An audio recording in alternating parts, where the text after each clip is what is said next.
아파트인데 2달짜리 그 전세 계약은 할 수가 없잖아요. 월세든 그쵸. 전세든 1년, 2년이죠? 오피스텔도 아니고 이건 단기도 아니고 완전 초단기거든요. 아 그래서 이거는 아는 사람 아니면 쉽지 않다 그런 얘기를 네. 했었는데 그거 아는 사람인지 여부는 모르겠지만 그냥 웬만한 집을 내놓은 집주인이라면 2달짜리는 안 한다. 그렇죠. 쉽지 않은 거래다. 그런 얘기가 많았죠. 맞습니다. 근데 저는 이번에 보면서 느꼈던 게, 야, 진짜 민주당원들 대단하다. 진짜 대단하다. 이건 저거를 어떻게 알아냈지? 네, 그러니까 이게 조직의 힘이라는 게 이런 데서 나오는 것 같아요. 그러니까 당원들이 평택에 많다 보니까 거기 지역 맘카페라든지 이런 데서 활동하시는 분들이 있잖아요. 그러니까 어디 아파트인지 밝혀내는 게 진짜 어려운데 네. 그거를 미리 이렇게 밝혀내시고. 그래서 다 알게 됐어요. 심지어 몇 동 몇 층인지까지 다 나오죠. 사실상 다 공개가 나와요. 됐죠. 나오죠. 네, 다 나오더라고요. 낙선했을 때 지역위원장 안 할 건가? 이런 반론이 이런 의문이 나올 수 있잖아요. 그러니까 1년 단위로 평택 곳곳에 살 것이다. 이제 이렇게 해명을 내놨죠. 근데 상대 후보한테는 이거 좋은 뭔가 공격 소재가 됐을 것 같아요. 맞습니다. 그래서 유이동 의원님이 유이동 후보가 네. 좀 띄워주시겠어요? 네. 유이동 후보가 이렇게 했는데 제2의 고향인 평택에 뿌리를 내리겠다는 분이 월세를 왜 처음에 2개월만 계약했는지 묻고 싶습니다. 그다음에 일반인들은 월세 2개월 잡는 게 더 어렵지 않나요? 그러면서 이제 서초 방배동 재건축 아파트는 파실 건가요? 이런 물론 제가 봤을 때 저게 핵심인 것 네. 같아요.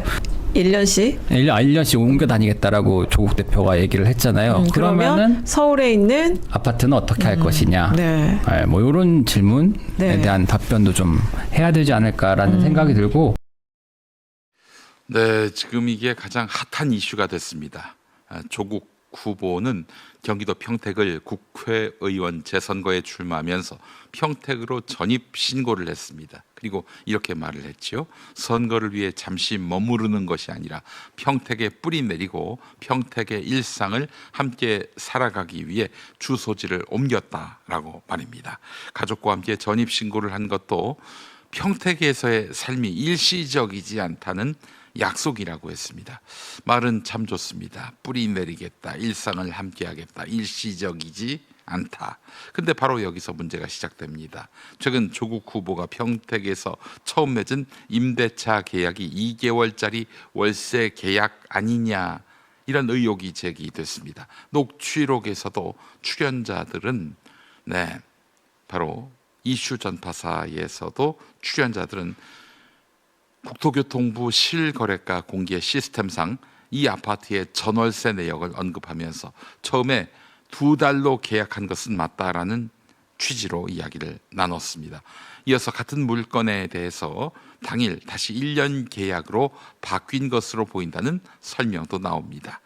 조국 혁신당 측 해명도 있습니다. 처음에는 급하게 매물을 잡아야 하는 상황이어서 2개월 계약서를 썼고 며칠 뒤 본 계약 때는 1년으로 계약서를 정정했다는 것입니다. 그리고 현재는 2026년 4월부터 2027년 4월까지 1년 임대차 계약을 체결해서 거주 중이라고 밝혔습니다. 녹취록 앞선 기자들의 대화록에서도 조국 혁신당 입장문 내용으로 조국 후보 부부가 향후 평택을 지역 내에서 1년 단위로 집을 이사하며 거주할 예정이라는 설명이 소개됩니다. 누가 그렇게 살지요? 누가 그렇게 살아요? 평택으로 옮기면서 1년마다 한 번씩 평택의 다른 지역으로 옮겨 다니겠다. 누가 그렇게 살지요? 자, 사실관계를 정확히 정리하면 이렇습니다. 조국 후보 측은 현재 1년 계약이라고 해명했습니다. 다만 처음에 2개월 계약이 있었다는 점은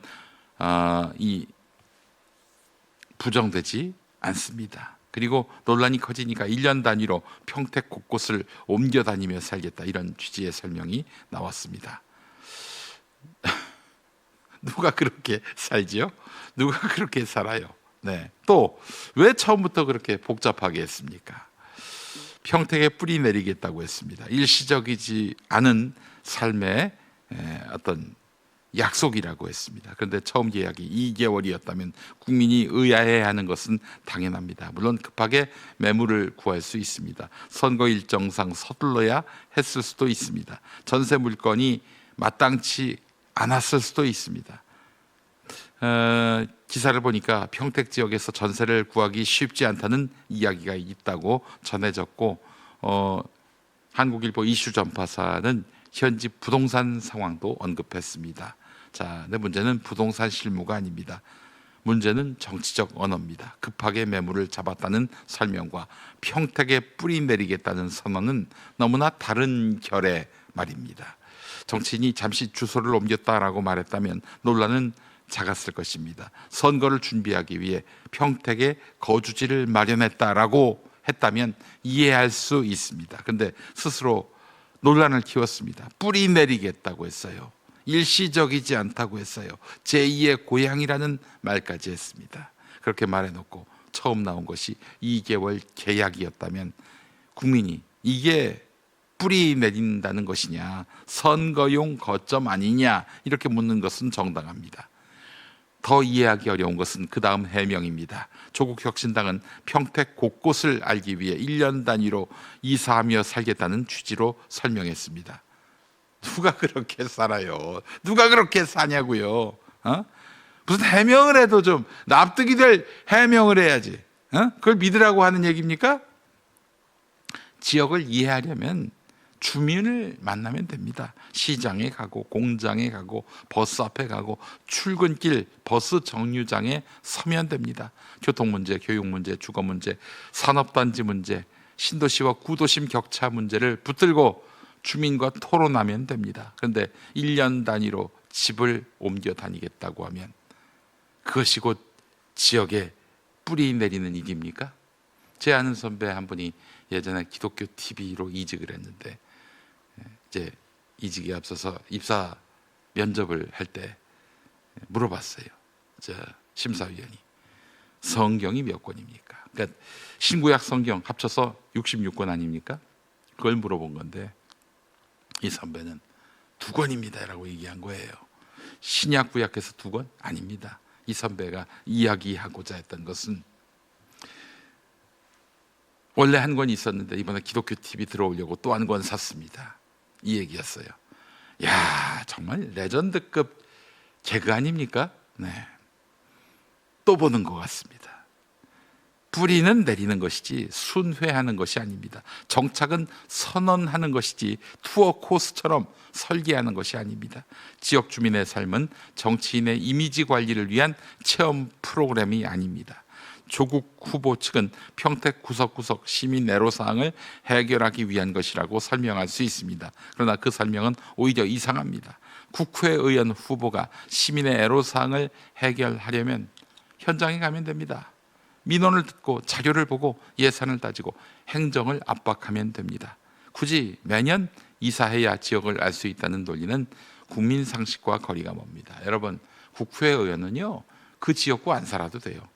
지역 지방자치단체장, 지방의회 의원 다 거기 살아야 하는데 국회의원은 나라 국자 국회 아닙니까?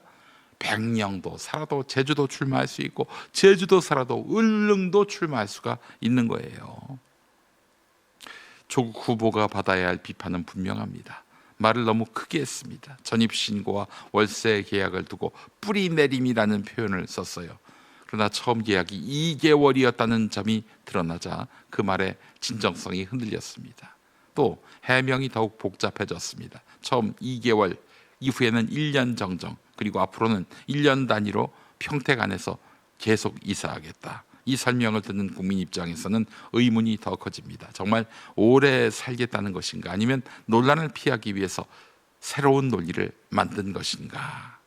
세 번째, 지역을 대하는 태도가 가벼워 보입니다. 평택은 선거용 무대가 아닙니다. 평택 시민은 후보자의 진정성 연출을 검증해주는 엑스트라가 아닙니다. 제2의 고향이라는 말은 쉽게 꺼낼 수 있지만 그 말의 무게는 결코 가볍지 않습니다. 그리고 네 번째, 조국 후보이기 때문에 더 엄격한 잣대가 적용될 수밖에 없습니다. 조국 후보는 그동안 공정, 정의, 개혁, 시민의 이름을 앞세워서 정치를 해왔습니다. 그런 정치인은 말과 행동의 간극에 더 예민해야 합니다. 남에게는 높은 도덕 기준을 말하면서 자기 문제 앞에서는 급했다, 나중에 고쳤다, 앞으로 옮겨 다니겠다 이런 식으로 넘어가려 한다면 국민은 그것을 위선으로 볼 것입니다.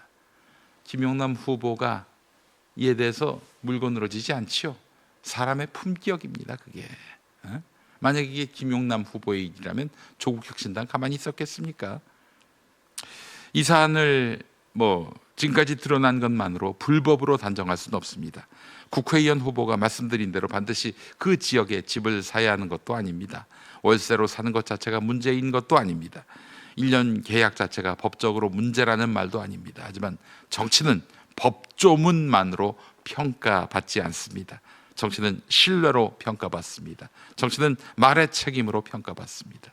조국 후보는 평택에 뿌리 내리겠다고 했습니다. 그렇다면 이제는 답해야 합니다. 처음 2개월 계약은 왜 필요했습니까? 왜 그런 계약이 가능했습니까?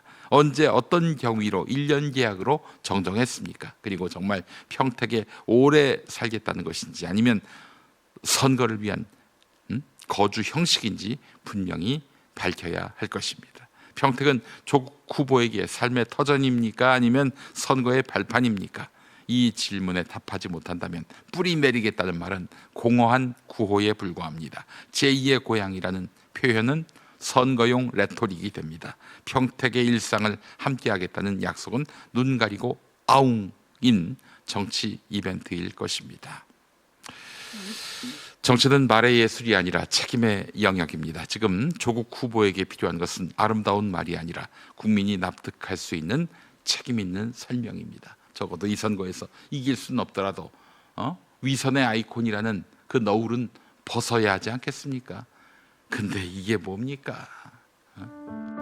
땅이 건강해야 사람도 건강해집니다. 제일 좋은 점은 일단 이제 화산해토라는 크기 부드럽고 물 빠짐이 좋고 당근이나 이런 우엉이나 뿌리 작물들을 재배하기에는 아주 좋은 조건을 가지고 있죠. 그 미네랄이 풍부한 용암 해수를 가지고 배채소를 만들잖아요. 소비자들이 건강한 버섯을 드셨으면 좋겠다는 의미에서 유기농을 고집한다든지 버섯도 아주 깨끗하고 늘오는 땅을 사랑하는 농부들의 철학입니다. 제주 유기농 야채 100%, 늘온 야채수. 저렇게 깐깐하게 제대로 만든 늘온 야채수 놔두고 아침에 눈 뜨자마자 습관적으로 믹스 커피부터 뜯고 계신 분들 잠깐 스톱! 홈쇼핑 영양제는 이 찬장의 화석이 됐고 헬스장은 동네 비싼 목욕탕으로 쓰고 계시죠. 이제 억지로 숙제하듯 건강 챙기지 마시고 세상에서 제일 쉬운 아침 습관 하나 만듭시다. 매일 아침 김용민 브리핑 켜실 때 속 쓰린 커피 대신에 늘온 야채수 한 포 딱 뜯는 게 오늘부터 우리의 룰입니다.